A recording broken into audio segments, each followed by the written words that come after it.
us good again. So come on and let the good time roll. We gon' stay here till we soothe our souls. It'll take all night long, and all night, and all night, and all night, all night long, all night. Somebody said it might all night long, all night, and all night, and all night. So come on and let the good time roll. We gon' stay here till we soothe our souls. If it take all night long.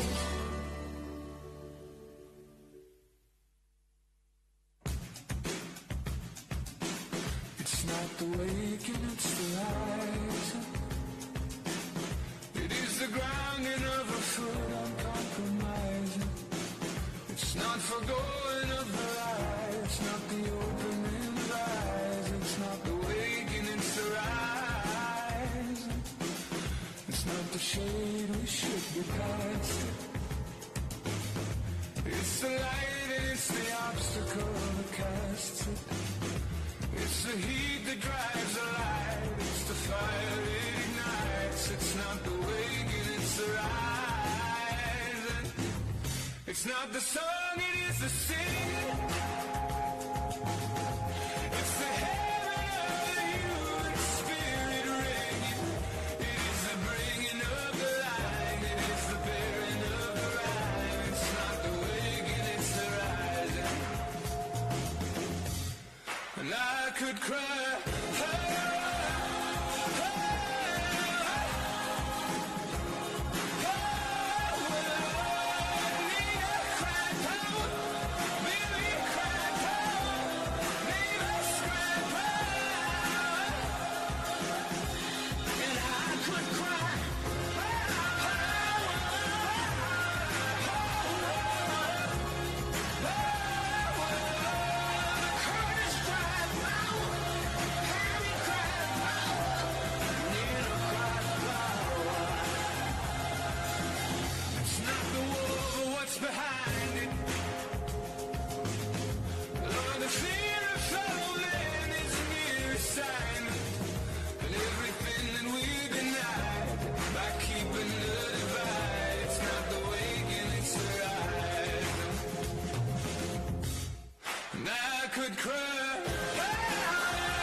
Stronger than me, straight into the face that tells you to rattle your chains if you love being free. I could cry. 'Cause power is my love and my love reaches to you. Take my cry power, sing out cry power, more than cry power.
Ladies and gentlemen, please welcome the President of the Republic of Poland, Andrzej Duda. Szanowni Państwo, powitajmy prezydenta Rzeczypospolitej Polskiej, pana Andrzeja Dudę.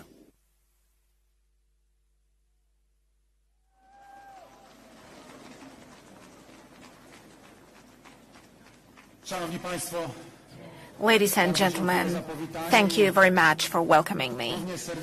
And I would like to welcome you very warmly. I'm delighted that we can meet under these exceptional circumstances in this special place.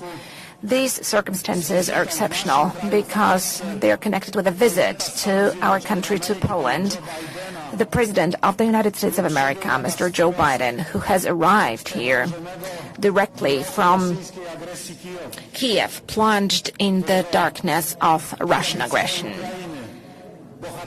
And Kiev, just like the rest of Ukraine, is heroically defended today by the Ukrainians, the defenders of their homeland. We are meeting at a special place in Warsaw, the capital of Poland, at the foot of the Royal Castle, which symbolizes the excellence of the Polish-Lithuanian Commonwealth, the symbol of excellence of Poland in the 17th and 18th centuries. The royal castle in which the Polish Sejm deliberated, a castle in which the Constitution of the 3rd of May was passed in 1791, the first constitution in Europe and the second in the world after the American one. That was a constitution which had a landmark contribution into the development of the free world, our civilization today. The symbol of the Republic of Poland, which was demolished and destroyed during that Second World War, it was burning in front of the eyes of the whole world. Then it under the German occupation. So insurgents were dying while fighting with the occupiers, and that after the Second World War. When we sowieckiej strefie wpływów był odbudowywany it was being rebuilt by the effort of the entire nation for tens of years, so that it could be reconstructed again and become a symbol of the rebirth of Poland. Mówię o tym, I'm mentioning this bo dziś because today patrzymy na płonącą we're Ukrainę. looking at the burning Ukraine. Patrzymy na płonące miasta, Looking at burning cities. słyszymy straszliwe wieści o rosyjskim terrorze, About Russian terror. widzimy We zabitych are ludzi, seeing killed zamordowanych, people murdered. widzimy zburzone osiedla mieszkaniowe, obrazy jak z II wojny światowej. Coś, co w Europie miało się nigdy więcej nie powtórzyć, dzisiaj jest straszliwym udziałem naszych sąsiadów. Dlatego, że Rosja na powrót chce stać się imperium, realizować swoje ambicje niewolenia innych narodów. Nie ma na to naszej zgody, nie ma zgody wolnego świata.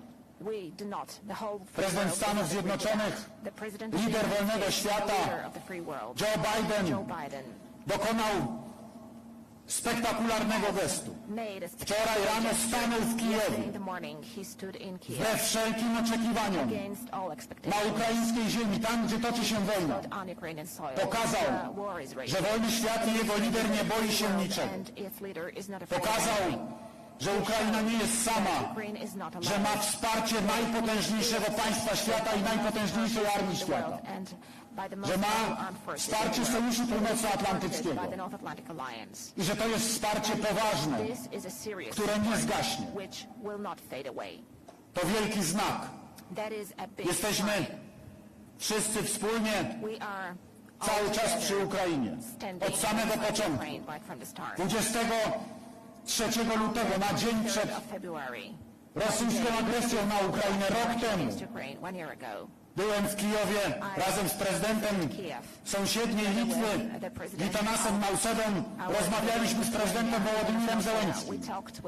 Wołodymir powiedział nam, będziemy się bronić. Putin myśli, że się poddamy od razu, że opanuje Ukrainę, że będzie okupował nasze państwo, że zagarnie naszą ziemię. Będziemy walczyli aż do śmierci, do upadłego.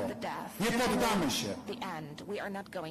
Dosłownie za kilka godzin na Ukrainę spadły rosyjskie rakiety. Zaczęła się rosyjska pełnoskalowa inwazja. Wszyscy myśleli, że Ukraina padnie w 3 dni, w 72 godziny. Ukraina nie upadła do dzisiaj. Dzięki bohaterstwu obrońców Ukrainy, dzięki bohaterstwu rosyjskich żołnierzy, ale także dzięki wsparciu. Wsparciu, jakie daje Ukrainie wolny świat. Po to, by imperialne ambicje niewolenia innych narodów zostały ukarane i by nigdy więcej już się nie odrodziły. I dlatego wszyscy dzisiaj mówimy, Ukraina musi zwyciężyć. Dlatego wspieramy Ukrainę. Dziękuję Stanom Zjednoczonym, dziękuję wszystkim państwom NATO, które przysyłają pomoc na Ukrainę. Nie tylko tą humanitarną, także tą militarną. To niezwykle ważne. Ale dziękuję także Stanom Zjednoczonym i naszym sojusznikom za to, że umacniają nasze bezpieczeństwo. Wschodniej flanki NATO. Po to, by nikomu nawet do głowy nie przyszło zaatakować naszą ziemię. Że dzięki obecności armii amerykańskiej, dzięki obecności armii sojuszniczych, dzięki mądrej polityce wzmacniania polskiej armii w ostatnich latach, jesteśmy coraz bezpieczniejsi. Jesteśmy coraz pewniejsi swojego bezpieczeństwa. I powodujemy, że potencjalni napastnicy są coraz mniej pewni swego. Wierzę w to, że ta brutalna pewność rosyjska zostanie na Ukrainie ukarana i zmiażdżona. Że Rosja ze wstydem będzie musiała ukraińską ziemię opuścić, tą, którą okupuje. Że zwycięży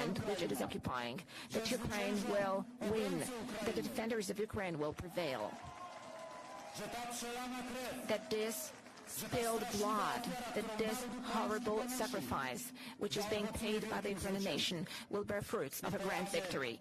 We, the Poles, have got an experience of providing assistance one to the other. Saint John Paul II, Karol Wojtyła, the Pope, who spoke of solidarity. One and the other is solidarity. That is solidarity, never one against the other. It is our huge achievement, that solidarity, the 10 million strong movement which broke the communism with the support of the Pope and the United States, of the free world, thanks to which we broke down the Iron Curtain. Precisely this reflex of interhuman solidarity is leading my compatriots today to help their neighbors in Ukraine. Once again, thank you for that. Thank you for opening your homes, and thank you for offering bread to those in need. Thank you that they're here among us today, and many of them feel here at home. That's what they are saying.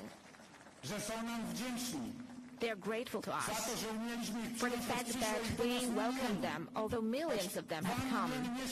2 million are still living here with us, although nobody had expected that. We shared like brothers in solidarity.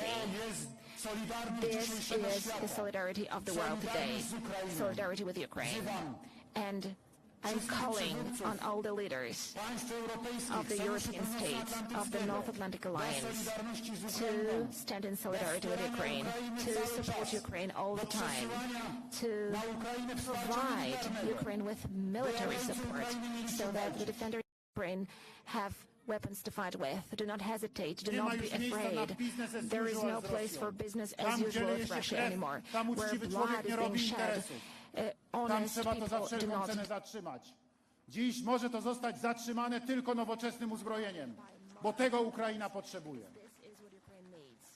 Dziękuję prezydentowi Joe Bidenowi za jego niezwykłą odwagę, za jego determinację. Dziękuję amerykańskiego Thank you to the American nation. Thank you to the authorities of the United States. Thank you to the za American wszystkie Congress, donacje dla for all the Ukrainy, donations for za Ukraine, wielkie wsparcie for dla the Ukrainy, great support za offered to, to że dzięki Ukraine, tej for the ogromnej fact that pomocy thanks militarnej to this Stanów huge Zjednoczonych military Ukraina assistance of the walczy United States, Ukraine is fighting.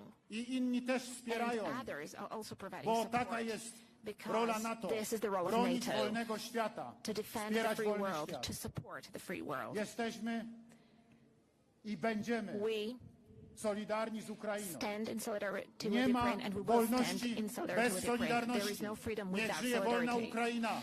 Long live Niech free żyje Ukraine. Sojusz Long Rzeczypospolitej live Polskiej ze the Stanami alliance of the Zjednoczonymi. Republic of Poland Niech żyje with the NATO. United States. Long Niech live żyje wolny NATO. świat. Long live free Niech żyje world. Polska. Long live Poland. Nie ma wolności There bez is no solidarności. freedom without solidarity.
Szanowni Państwo, powitajmy 46. prezydenta Stanów Zjednoczonych Ameryki, pana Joe Bidena. Ladies and gentlemen, please welcome the 46th President of the United States of America, Joe Biden. Freedom, freedom is you. You give me freedom, freedom.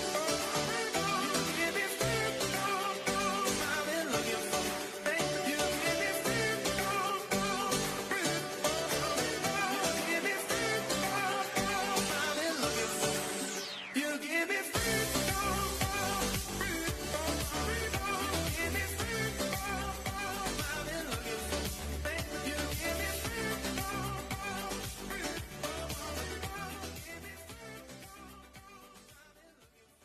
Hello, Poland.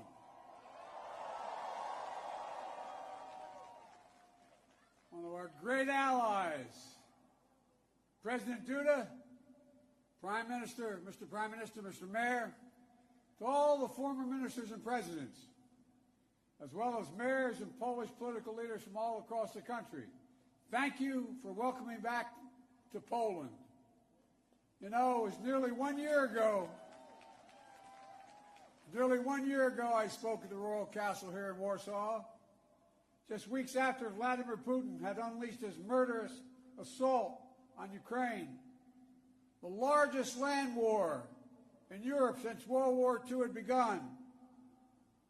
And the principles that have been the cornerstone of peace, prosperity, and stability on this planet for more than 75 years were at risk of being shattered. 1 year ago, the world was bracing for the fall of Kyiv. Well, I just come from a visit to Kyiv, and I can report Kyiv stands strong. Kyiv stands proud. It stands tall. And most important, it stands free. When Russia invaded, it wasn't just Ukraine being tested. The whole world faced a test for the ages.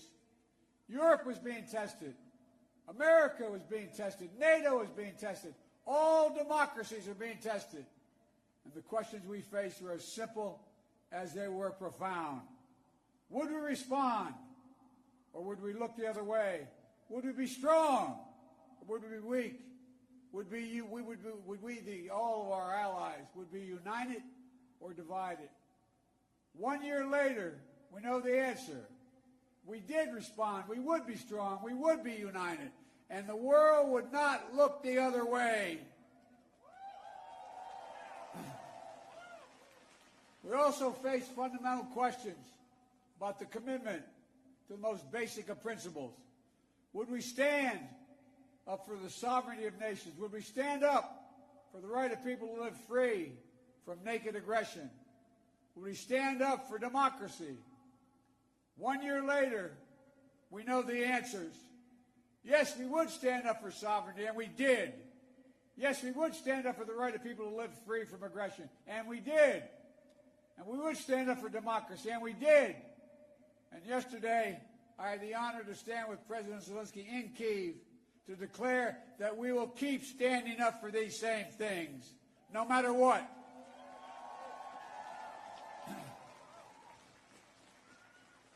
When President Putin ordered his tanks to roll into Ukraine, he thought we would roll over. He was wrong. The Ukrainian people are too brave. America, Europe, a coalition of nations from the Atlantic to the Pacific, we were too unified. Democracy was too strong. Instead of an easy victory he perceived and predicted, Putin left with burnt-out tanks and Russia's forces in disarray. He thought he'd get the Finlandization of NATO. Instead, he got the NATOization of Finland and Sweden. He thought NATO would fracture and divide. Instead, NATO is more united and more unified than ever before. He thought he could weaponize energy to crack your resolve, Europe's resolve. Instead, we're working together to end Europe's dependence on Russian fossil fuels. He thought autocrats like himself were tough and leaders of democracy were soft. And then he met the iron will of America and the nations everywhere that refused to accept a world governed by fear and force. He found himself at war with a nation led by a man whose courage would be forged in fire and steel, President Zelensky. President Putin is confronted with something today that he didn't think was possible a year ago. The democracies of the world have grown stronger, not weaker. But the autocrats of the world have grown weaker, not stronger. Because in the moments of great upheaval and uncertainty, that knowing what you stand for is most important. And knowing who stands with you makes all the difference. The people of Poland know that. You know that. In fact, you know it better than anyone here in Poland. Because that's what solidarity means. Through partition and oppression, when the beautiful city was destroyed after the Warsaw Uprising, during decades under the iron fist of communist rule, Poland endured because you stood together.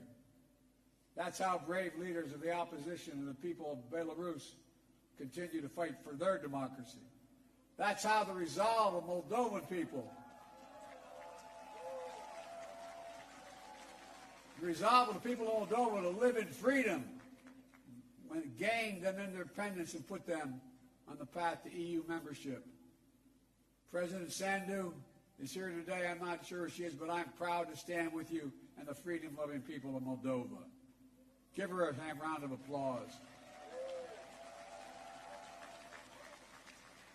1 year into this war, Putin no longer doubts the strength of our coalition, but he still doubts our conviction. He doubts our staying power. He doubts our continued support for Ukraine. He doubts whether NATO can remain unified. But there should be no doubt. Our support for Ukraine will not waver. NATO will not be divided, and we will not tire.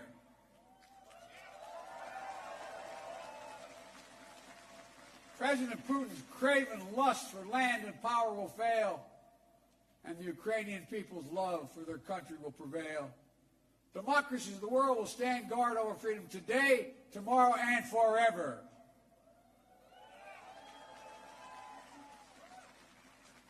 So that's what's at stake here. Freedom. That's the message I carried to Kyiv yesterday, directly to the people of Ukraine.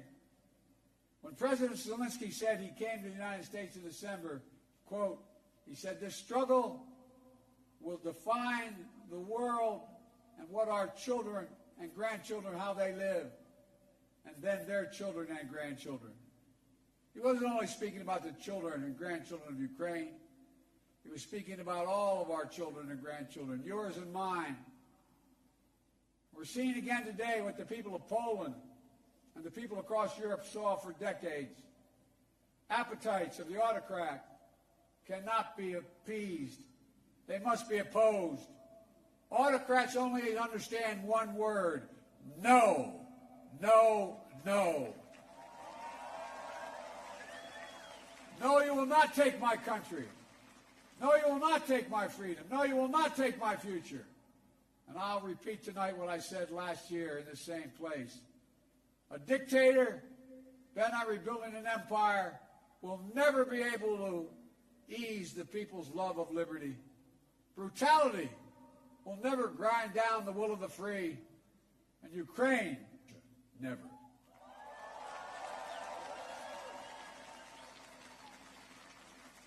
For free people refuse to live in a world of hopelessness and darkness. You know, this has been an extraordinary year in every sense. Extraordinary brutality from Russian forces and mercenaries. They've committed depravities, crimes against humanity, without shame or compunction. They've targeted civilians with death and destruction, used rape as a weapon of war, stolen Ukrainian children in an attempt to steal Ukraine's future, bombed train stations, maternity hospitals, schools, and orphanages. No No one can turn away their eyes from the atrocities Russia is committing against the Ukrainian people. It's abhorrent. It's abhorrent. But extraordinarily, as well, has been the response of the Ukrainian people and the world. 1 year after the bombs began to fall, Russian tanks rolled into Ukraine. Ukraine is still independent and free.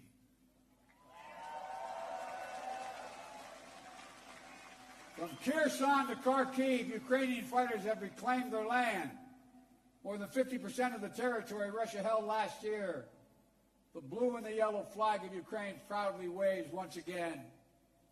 President Zelensky still leads a democratically elected government that represents the will of the Ukrainian people.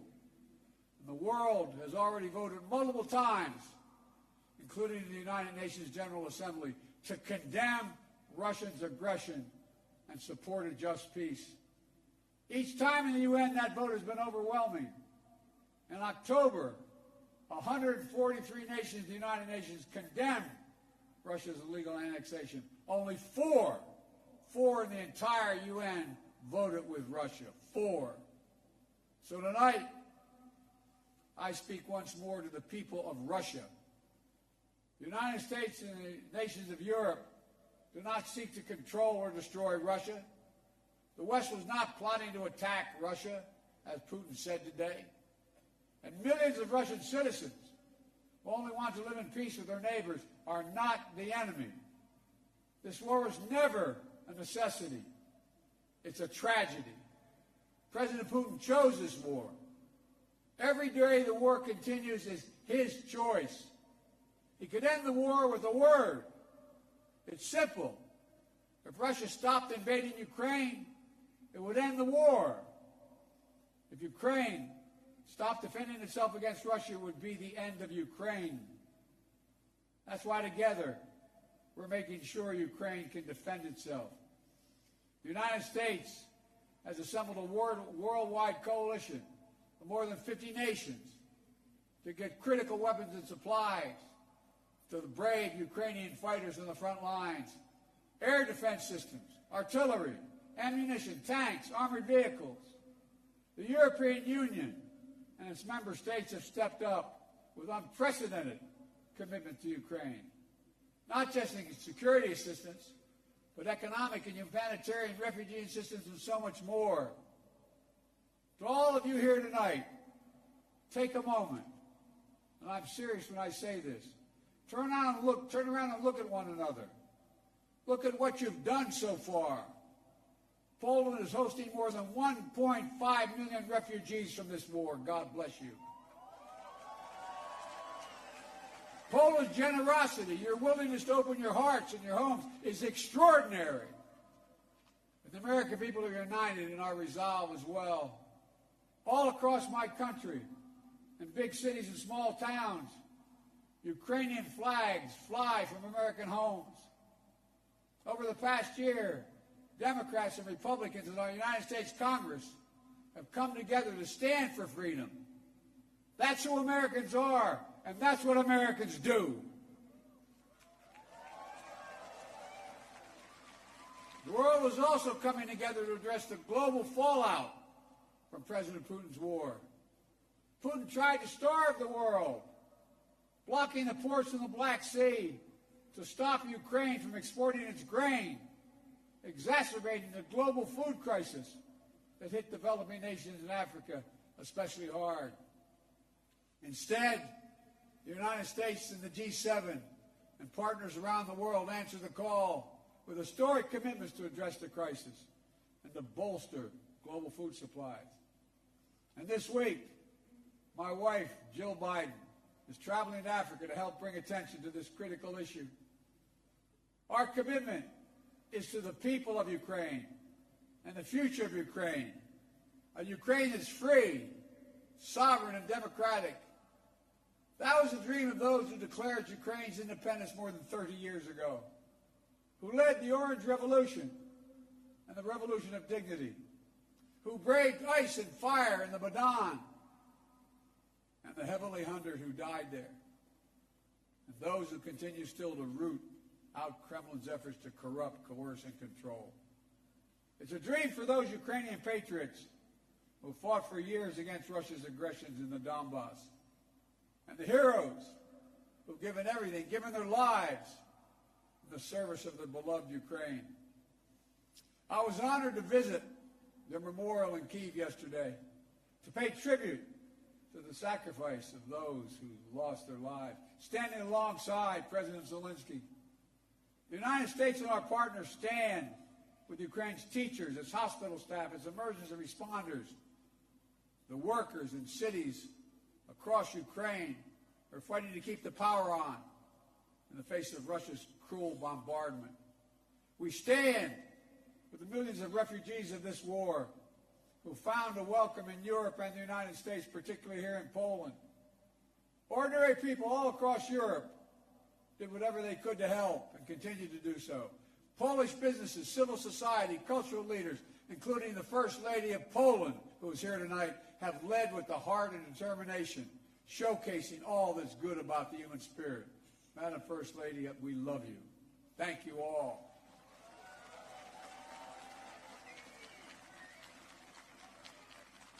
I'll never forget last year visiting with refugees from Ukraine who had just arrived in Warsaw, seeing their faces, exhausted and afraid, holding their children so close, worrying they might never see their fathers, their husbands, their brothers, their sisters again.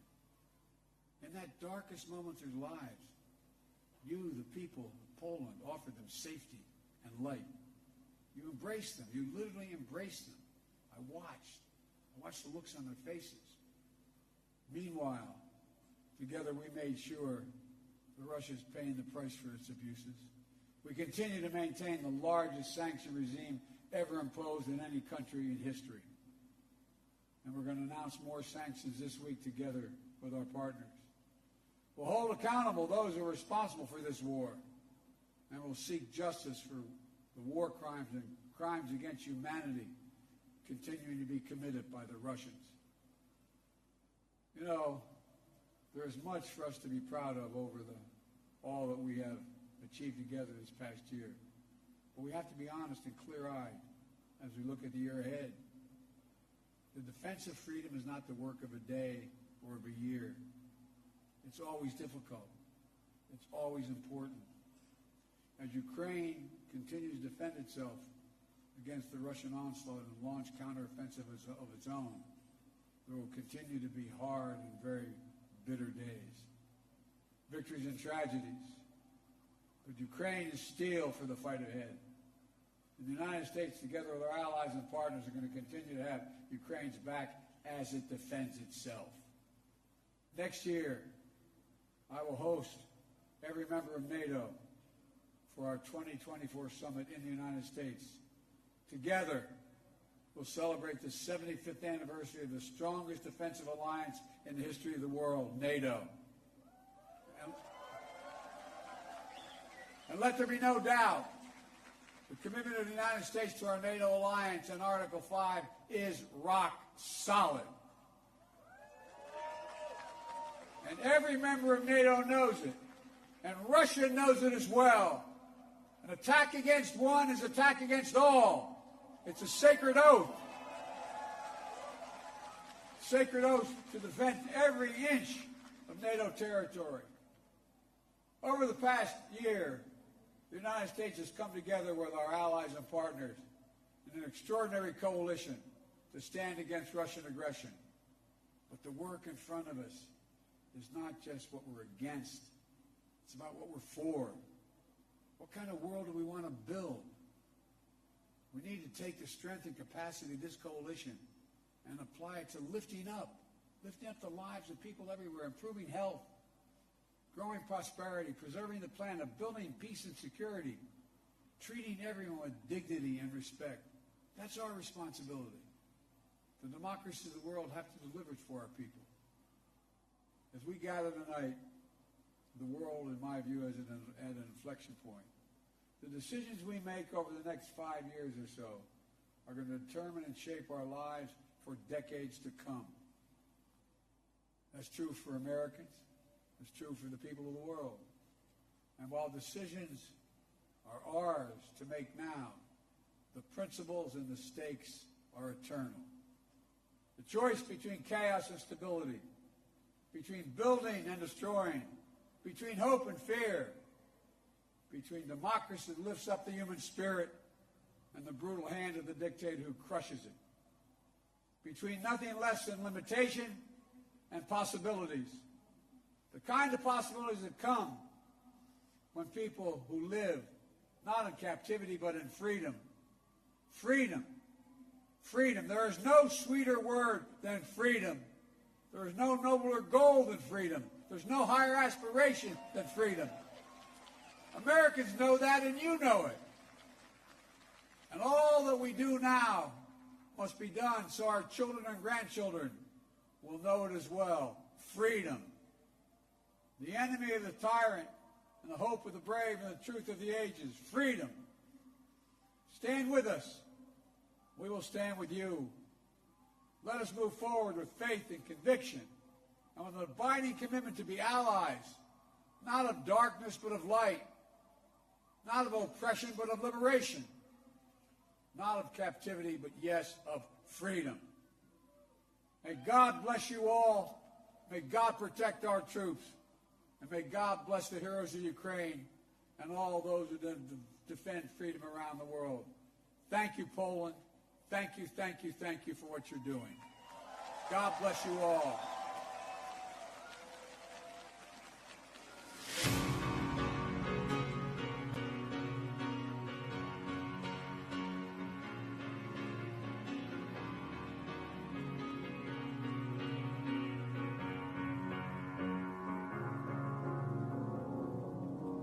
Cause you're a sky full of stars. I'm gonna give you my heart. Cause you're a sky full of stars. Cause you light up the park. I don't care if you wanna tear me apart. I don't care if you do.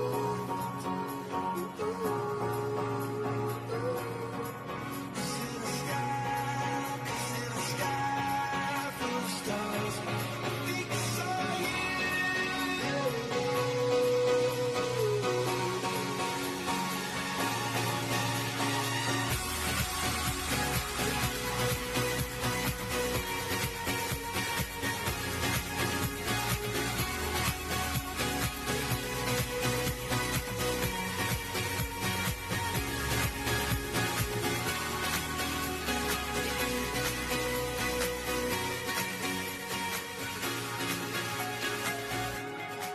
Cause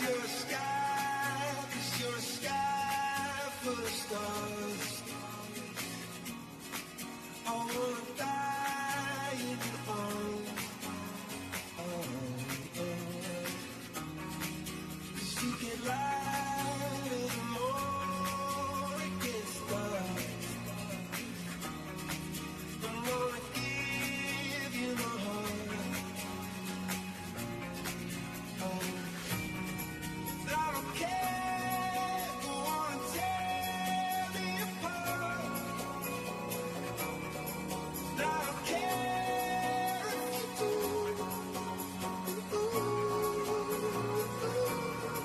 'Cause in the sky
times like these you give and give again. It's times like these you learn to love again. It's times like these, time and time